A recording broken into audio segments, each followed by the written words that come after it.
गुरुदेव, आपके चरणों में कोटि कोटि प्रणाम। जय श्रीमन नारायण। गुरुदेव, मेरा प्रश्न यह है कि हमको भक्ति मार्ग पर आना ही था तो हमसे इतने सारे पाप और गंदे काम क्यों कराए प्रभु ने, और भगवान ने भक्ति मार्ग लाया तो पूरी तरह से क्यों आपने नहीं भगवान को माना? कहाँ भगवान? आप तो अहंकार को भगवान मानकर दोष भगवान पर दे रहे हो। काले कर्मे ईश्वरे मिथ्या दोष। आपने माना भगवान को अपना स्वामी? आपने माना भगवान को सर्व सृष्टि का कर्ता विधाता? अगर ऐसा मान लेते तो दोष हो ही नहीं सकता था, पाप हो ही नहीं सकते। अहंकार की ही महल में काम क्रोध लोभ मोह मद मत्सर विराजमान रहते हैं और अज्ञान से आरोप भगवान पर कर रहे हैं। गलती कर रहे हैं। दासत्व का पाना पहने हो, स्वामी पर दोष लगा रहे हो। अपनी आकांक्षाओं को, अपनी वासना, दो क्षेत्र रच दिए उन्होंने। खेल है, कबड्डी का खेल है ना। एक ही विद्यालय के विद्यार्थियों को अगर खिलाया जाए, टीचर खिलाए तो दो पक्ष रख देगा, एक बीच में पाला खींचना। आपको बराबर बोलना, इधर जाना, सांस नहीं टूटनी, यहाँ तक आ गए आप, जय को प्राप्त हो गए। ये सृष्टि भगवान का एक खेल है। दो विभाग रख दिए गए, एक सत और एक असत। आपको असत में भी जाना है, लेकिन सत का चिंतन नहीं छोड़ना, असत आचरण नहीं करना। निकल के आ गए, महात्मा हो, भगवान के दास हो, उसी में फंस गए तो आउट। इसमें खेल खिलाने वाला जो खेल खिला रहा है, तुमको सामर्थ्य भी तो वही दे रहा है, विवेक भी वही दे रहा है। उसी का खेल, और सही पूछो तो उसके सिवा कुछ है नहीं, तुम हो ही नहीं। वो अपनी सत्ता माने हुए पांच भौतिक शरीर को लेकर के अपने स्वरूप का परिचय न होने के कारण अज्ञान की धरा में देहाभिमानी जीव भोगों में विचरण करता है। भगवान को दोष दे रहा है। तुम्हारी आत्मा ही तो भगवान है, तुम जाना अपने स्वरूप को। हाँ, तो ये दोष वृत्ति पहले हटाओ और शुद्ध शरणागति में आओ, तब ज्ञान और विज्ञान और भक्ति और प्रेम तब जान पाओगे। तुम अपने को शरीर मानते हो, अंदर से देखो। कभी आपने सोचा कि पांच भौतिक कमरे में मुझे आकर के रखा गया है? इसमें हमको केवल सत्कर्म करने की चेष्टा करने का आदेश है। तस्मात् शास्त्रम प्रमाणम ते कार्य व्यवस्थित हो। अब भगवान की आज्ञा न मानो, भगवान को बोलो। अगर आप ऐसे हो जाते हो कि नाथ, अब आप जो कुछ होगा आज से आपकी तरफ से होगा, मैं अपने जीवन को आपको समर्पित करता हूँ, आज से संकल्प रहित होता हूँ। अगर पाप हो जाए तो मैं बता देना। पाप होता है अशुभ वासनाओं का आकर्षण, भोगों का चिंतन, भोग तृष्णा, भोग चेष्टा, यही तो पाप करा रहे हैं। तो ये कहां से होता है? देहाभिमान से होता है। देहाभिमानी भगवान और गुरु और संत और महात्मा शास्त्र पर दोष आरोपित करता रहता, समझ पाता नहीं। अगर समझ जाओ तो अभी महात्मा हो जाओगे। घंटा दो घंटा थोड़ी लगेगा, 150 वर्ष थोड़ी लगेंगे। एक मिनट की बात है, केवल चिंतन बदल जाए। उसी के लिए तो अभ्यास किया जाता है। अभ्यास योग युक्तेन चेतसा नान्यगामिना। अगर वो बात समझ में आ जाए तो आपकी शेर का बच्चा शेर ही होता है। सच्चिदानंद का तू अंश है, तो सच्चिदानंद कब भोगों में फंस गया? तेरी गलती है। अहंकारवश देहाभिमानी पुरुष बिना पुरुष भाव के भोग हो सकता है क्या? तो फिर दोष भगवान को क्यों दे रहे हो? गलती आप पकड़े खड़े हो, कह कोई छुड़ा दे, ये वृक्ष हमको पकड़े हुए है, तो लोग क्या कहेंगे? मूर्ख कहेंगे। अरे तू ऐसे छोड़, वृक्ष तेरे को थोड़ी पकड़े, तू पकड़े हुए है। बंधु की मरकट की नहीं, तूने जड़ता पर अपना तदात्म कर लिया। ये जड़ी तो है शरीर, इस पे तदात्म कर लिया। तिने अंतःकरण पर तदात्म कर लिया। मना कष्टानि इंद्रियाणि प्रकृति स्थानि कल्पित। तो भगवान दिया, बड़ी गलती बात, बड़ी गंदी बात। अगर निर्दोष होना चाहते हो तो भगवान की शरण में हाथ अपनी गलती से निज ज्ञान राम पर धरे। कैसे बात? यही तो है ना, सत वाक्यों का दुरुपयोग। भगवान की सत्ता के बिना पत्ता नहीं हिलता। ये देहाभिमान नष्ट करने के लिए, व्यभिचार करने के लिए नहीं कि हमारे अंदर वासना आ रही। हम कल भगवान की इच्छा है कि भाई बहन, तो भगवान की इच्छा भी जूता भी खाओ, भगवान की इच्छा भी नरक में जाओ, फिर काहे को तुम रो रहे हो? तब भगवान की इच्छा है ना, तो फिर प्रश्न काहे को हो रहा है? फिर पिटो या पूजो, फिर क्या है? अगर प्रश्न है तो फिर समझो। विवेकहीन होकर के देहाभिमानी बनकर भोगों को भोगोगे तो तुम्हें दुख, क्लेश, अशांति, जन्म, मरण, नरक ये सब भोगना पड़ेगा। ये भी भगवत स्वरूप है। बहुत सावधान। इसलिए तस्मात् शास्त्रम प्रमाणम ते कार्य व्यवस्थित। भगवान के आदेश है ना, उन्होंने रचा है, तुम्हें बुद्धि दी, तुम्हें बल दिया है। भगवान की आज्ञा के अनुसार चलो, गुरु की आज्ञा के अनुसार चलो, भगवत स्वरूप हो जाओगे। तुम में और तुम्हारे आराध्य में अभेद स्थिति हो जाएगी। अभेद स्थिति। सर्वम फलमिदं ब्रह्म नेनानास्ति। ब्रह्मविद ब्रह्मैव भवति, बिल्कुल अभेद स्थिति, चाहे भक्ति से चलो चाहे ज्ञान से अभेद स्थिति हो जाती है। ब्रह्म नहीं, माया नहीं, नहीं जीव नहीं, काल अपनी सुदिना रे एक रहे नंदलाल, आ गया ना, एको ब्रह्म द्वितीयो नास्ति, आ गई अभेद स्थिति। सिद्धांत से नहीं चलोगे, केवल सुनी सुनाई बातों से आरोपित करोगे तो बड़ी गंभीर बात हो जाएगी। अगर आपको भगवान ने तुम्हें फंसाया तो तुम कौन हो, उत्तर दे सकते हो तुम कौन हो? अगर सही उत्तर दे पाओ तो अभी तुम्हें बता देंगे तुम कौन। भूल गए अपने स्वरूप को, तुम वही वही तुम वही, अब भूल करके अपने को तुम शरीर मानो, इंद्रिया मानो, मन मानो, तदात्मिक हो ना मन में, इंद्रियों में, भोगों में। अब सब गंदी बात होगी, सब गलत बात होगी। ये अध्यात्म है, अध्यात्म कहा गया, अध्यात्म तक पहुंचाने के लिए अध्यात्म में ना बह जाओ तो आपके सिवा कोई है ही नहीं, दूसरा कोई है ही नहीं, आप ही आप है। चाहे इधर को हो आप, चाहे इधर को हो आप, बात देखिए जब तक दो है तब तक अभी दृष्टि सही नहीं है, एक ही इधर जाओ, कहाँ पाप है, कहाँ कर्म, कहाँ विकर्म है।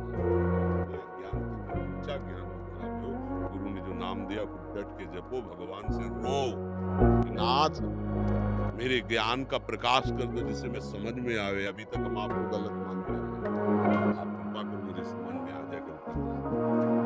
बंदर जो है ना, छुहारे के लोभ से ऐसे साकरे घड़े की तो उसमें हाथ डाला, भरपूर छुहारा पकड़, अब वो ऐसे घसीटता है, उसको लगता है किसी ने पकड़ लिया, फिर घसीटता है, प्रयास करके देखता है नहीं निकलता है, तो प्रयास करना बंद कर देता है और मार डंडे क्या किसकी किसकी गलती है। ऐसे ही 5 ज्ञानेंद्रियों के साथ विषय भोगों को हमने ऐसे, अब कह रहे भगवान छुड़ा दे, गुरु छुड़ा दे, हमें किसी ने पकड़ लिया, माया ने बांध लिया, भगवान ने क्यों माया में बांध, ये सब अरे तू देख पहले 5 शब्द स्पर्श रूप रस गंध, ये छुहारे हैं, 5 इंद्रियों से तूने पकड़ लिया, बंदर की भांत काल तुझे पीट करके नष्ट करके अगले जन्म में डाल देगा। चाल को समझ, तो विषयों को छोड़, वो अंतर्मुख हो, ऐसा खजाना आनंद का है कि आप लौट पड़ोगे गुरु चरणों में, भगवान की बलिहारी जाओगे। हे सदगुरु स्वरूप भगवान में भूला हुआ था, आज मैं पा गया, आज मैं जान गया, निहाल हो जाओगे। बात समझ में आ रही है? पहले नाम जप करो जो गुरु ने मंत्र दिया, तिलक लगाए हो जरूर वैष्णव हो गए, किसी न किसी गुरु के शरणागत हो गए, जो गुरु ने नाम दिया जो नाम मिला है वो सब सच्चिदानंद भगवान का है। गुरु कौन है? सच्चिदानंद भगवान है। बस छोड़ो सारी झंझट, नाम रूप को डट के चिंतन करो कि आ जाए। साक्षी रघुवंशी, गुरुदेव आपके चरणों में कोटि कोटि प्रणाम। गुरुदेव, हम कैसे जाने कि हम पर सदगुरुदेव भगवान की कृपा हो रही है और वो हमसे खुश हैं? जब उनकी आज्ञा का पालन निरंतर भजन होने लगे तब जान लेना कि गुरुदेव इष्ट समस्त संत महात्माओं पर प्रसन्न है। जब हम शास्त्र की आज्ञा के अनुसार चले और निरंतर भजन का प्रयास करते रहे, कोई भी गंदे आचरण हमें रह न जाए, जो गंदे आचरण ढूंढ ढूंढ करके उनके प्रति चले और अपने आराध्य देव से रोए, ये कृपा पात्र का लक्षण है। गुरु की कृपा उसके ऊपर है, हरि की कृपा उसके ऊपर है। अभी साधक है और वो असहनीय हो रहे हैं, उसके लिए उसके विकार और खूब भजन का प्रयास कर रहा है तो भगवत प्राप्ति कर लेगा, क्योंकि असहनीय हो रहे हैं ना तो छूट जाएंगे। और जो केवल ऊपर से और अंदर से सब गलत हो, बहुत लंबा समय, गलती को गलती मान लो, ठीक हो, दुखी हो, गलती मानकर उसके ताप से जलो तो भगवान तुम्हें आगे बढ़ा देंगे। पर जो हर्षित होकर गलतियां पाप करता है वो कैसे भक्त हो सकता है, वो कैसे भगवत मार्ग में चल सकता है? हरि गुरु का वही सच्चा भगत है, वही सच्ची सेवा कर रहा है, वही उनकी प्रसन्नता का हेतु है, जो उनकी आज्ञा का पालन करते हुए सदैव उनका चिंतन करता है। अगर हमारा भजन ठीक चल रहा है, हमारे आचरण ठीक है, तो हम पर गुरु प्रसन्न है, हरि प्रसन्न है, सबके मार्ग। मुझे भाई जी महाराज का अगर आपने जो प्रवचन दिए तो मैंने सुना, तो उसमें शरणागति के 7 सूत्र आपने बताए थे, तो उसमें वो आखिरी में कहा था कि जो शरणागति का अंतिम पड़ाव रहता है वो प्रभु खुद पूर्ण कर देते हैं, अब आपको पूर्ण कर देते हैं। तो ऐसा नहीं कि स्वामी जी प्रथम पड़ाव से लेकर के अंतिम पड़ाव तो पूर्ण प्रभु ही कर लेते हैं। इसमें बात है कि अहम जो है ना वो बना रहता है। मैं प्रभु का दास हूँ, मैं सत्य मार्ग पे चलता हूँ, मैं भजन करता हूँ, मैं कभी असत आचरण नहीं करता, ये सूक्ष्म अंदर बना रहता है। और जब तक ये सूक्ष्म भाव ही नहीं मिटेगा तब तक हमारी पूर्ण शरणागति नहीं। पूर्ण शरणागति होती है कि मैं शरणागत हुई भाविक अंतर्ध्यान में, अब केवल शरण ही शरण में रह गया। समझ रहे हो? ये वही करते हैं, वो आके बैठ जाते हैं। अब वहां तक पहुंचने के लिए आपके अहम की जरूरत है। क्या जरूरत है? मैं प्रभु का हूँ, प्रभु मेरे हैं, प्रभु के सिवा मेरा कोई है। अहम ये इसमें चल रहा है। और जहां ये अहम आगे बढ़ा, मैं प्रभु का हूँ, अब आगे बढ़ा, सब छूटा इसमें ना। मैं किसी को नहीं, कोई मेरे काम का नहीं, मैं किसी के काम का नहीं, पूरा सृष्टि का नाना तो खत्म हुआ। इसके बाद जब सामने आया तो मैं लीन हो गया। मैं लीन क्या हो गया? उचित चोर है, चुरा लिया, इसको क्यों पकड़ना है, मैं क्यों रखूं, लाओ इधर। केवल प्रभु बच गए। मैं प्रभु का हूँ, ये भी बात है। अब केवल प्रभु। अब जैसे मैं प्रभु का हूँ, वो मेरी रक्षा करे, मेरी भक्ति बढ़ाए, वो मेरा सुख संविधान करे, ये चाह रहेगी। जब ये मैं प्रभु चुरा लेंगे ना, अब तो जो अब ना उसको ये मतलब कि ये नहीं होना चाहिए, ये होना चाहिए, ये गलत हुआ, ये सही हुआ, ये भी खत्म। कर्माणि श्रुति बोधितानि नितराम कुर्वन्तु कुर्वन्तु मां गूढ़ाश्चर्य रसास्रगादि विषयान् गृह्णन्तु मुञ्चन्तु वा कैर्वा भाव रहस्य पारगमति श्री राधिका प्रेयसा। ये स्थिति जानते हो क्या?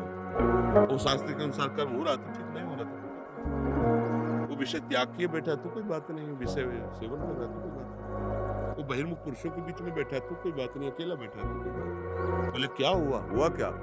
बोले ऐसे रास्ते में उसकी स्थिति हो गई कि इन सब बाहरी प्रभाव से अब वो अहम जो था वो प्रभु, अब उसके अंदर ये भी भान नहीं रह गया कि मैं प्रभु का, केवल प्रभु ही प्रभु है। ये काम प्रभु करते हैं, चाहे ज्ञान से रिझालू, चाहे योग से, चाहे कर्मयोग से, चाहे भक्ति से। जैसे एक श्लोक में कह रहे, अद्वेष्टा सर्वभूतानां मैत्रः करुण एव च निर्ममो निरहंकारा समदुःखा सुखाच। अब एक शब्द, किसी से भी हमें किसी भी तरह का दोष नहीं रखना, संबंध नहीं, दृष्टि नहीं, क्रिया नहीं, अद्वेष्टा सर्व। अब हम क्या करते हैं? इस श्लोक का गान करते हैं, और किसी से काम का संबंध है, किसी से क्रोध का संबंध है, अंदर उस व्यक्ति का चिंतन करके द्वेषात्मक जलन कर रहे हैं, रागात्मक जलन कर रहे हैं, कोई वस्तु अनुकूल तो कोई प्रतिकूल, कोई क्रिया अनुकूल, कोई प्रतिकूल, ऐसे हमारा पूरा जाल फैला हुआ है। अद्वेष्टा नहीं होता है, हम श्री कृष्ण के अनुकूल नहीं चल पाए, हो गए ना। अगर प्रतिकूल वर्जनम, जो बचाना हो अद्वेष्टा बचाना। अब मैत्रः करुणेव च, सबसे मित्रता का व्यवहार करो, और निर्ममो, सब पर करुणा का भाव रखो, निरहंकार, सेवा करो, सबकी प्रियता की बात करो, लेकिन ममता ना होने पावे। जो तुम्हारे पास बुद्धि बल सामग्री है ये भगवत स्वरूप सेवा के लिए है, लेकिन तुम्हारे अंदर अहंकार न होने पाए कि मैं इस पर करुणा करूं। और आपकी स्थिति क्षम होनी चाहिए, और आप क्षमावान होने चाहिए, चाहे जितना आपको कोई परेशान करे, आपके हृदय में क्षमा रूपी बल जागृत होना चाहिए। अब एक श्लोक उतार लो, पूरी गीता का सारा कोई भी, मय्येव मन आधत्स्व, मयि बुद्धिम निवेश, पूरा जीवन इसी में लगे, नहीं लगे? तुम केवल प्रतिकूल का त्याग कर दो, अनुकूल का छा जाएगा, दैवी संपदा तुम्हारे छा जाएगी। हम प्रतिकूलता के कारण ही श्री कृष्ण अनुकूलता को जान नहीं पा रहे। अगर हम अपने मन के गति के अनुसार चलेंगे तो प्रतिकूल ही आचरण करवाएगा, भगवत विमुख आचरण, शास्त्र विरुद्ध, देख लो ना। और अगर हम प्रभु की आज्ञा के अनुसार चलेंगे तो हमें जलाएगा, ये हमें क्लेश देगा। तो यम ही न व्यथ्यन्ते ते पुरुषम पुरुषर्षम सम दुःखा सुखाधीरम स्वमृतत्वाय। तो हमारे द्वारा प्रतिकूल आचरण बिल्कुल कदापि कभी भी कहीं भी किसी से भी नहीं होना चाहिए। इस पर पूरी दृष्टि जमा दो, अपने आप सब ठीक हो, पूरा सिस्टम ठीक हो, अपने आप ठीक हो। ये कठिन लगे तो फिर एक बात में लगा दो, हमें केवल नाम स्मरण करना बस। वो उधर भी सब ठीक कर देगा, इधर भी सब ठीक कर देगा, आपकी सारी अनुकूलता ला देगा, प्रतिकूलता खत्म कर। एक केवल बस मां मनुष्य अव्यावृत भजनार्थ अनन्य चिंत्यंतो माम योगक्षेम मुकैर में करवा क्या दूंगा। तो कुछ तो पकड़ ले, अगर वो उधर प्रतिकूल से वर्जन ना पकड़ पाऊंगा, हमारी इतनी सामर्थ्य नहीं बनी, तो हम तो सामर्थ्य भगवान करे अनन्य चेता सततम। सब बात एक चीज पकड़नी पड़ेगी, कोई एक परमार्थ की कोई एक बात पकड़ लो, पूरा का पूरा साम्राज्य परमार्थ का आ जाएगा। बहुत बातें हम एक साथ धारण नहीं कर सकते, कोई एक बात पकड़ो जो सबको ले आवे। तो सबसे सार बात इसमें लगी कि अगर हम भगवत स्मरण पर पूरा जोर दे दें, सद्गुणों को और दुर्गुणों को दोनों को हटा, केवल भगवत स्मरण वो दुर्गुणों को हटा देगा, सद्गुणों का राज्य फैला देगा। और सद्गुणों का सबसे बड़ा लाभ ये है कि भगवत स्मृति हमारी चलती है, अखंड स्मृति चलती है। ये स्वीकार कर